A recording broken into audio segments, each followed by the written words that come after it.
大家知唔知喺我哋嘅網頁咧 renosir.com 我哋手呢度咧係出咗個倒數啊，數學科倒數。我哋而家倒數係16日14個鐘頭 ，OK。咁即係你哋仲有2個星期多啲嘅時間去準備呢一個數學科。嗱，我同大家講真係嘅，呢2個星期時間會過得非常之快，但係呢2個星期足以改寫你之後一世人嘅命運。係，我認同 DSE 嘅成績係唔能夠代表你成個人生，但係如果 DSE 你能夠過到呢一個門檻，攞到一張大學學位嘅入場券，你嘅人生之後會易行好多，因為你哋嘅選擇將會多好多。無論你之前嘅數學科或者所有科目啦 ，DSE 你嘅表現係點樣？你記住，仲有16日嘅時間，你仲有2個星期多啲嘅時間去準備你哋嘅 DSE。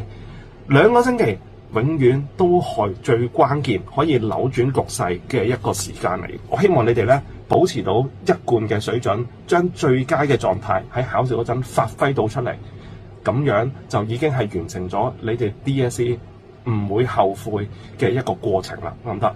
從而可以攞到一個最大嘅機會咧，入到大學 ，OK， 攞到一個人生最靚嘅一個入場券 ，OK。咁喺度最後再同大家講聲多謝各位同學呢幾年嘅支持。最後再同大家講就係講埋今次嘅啫。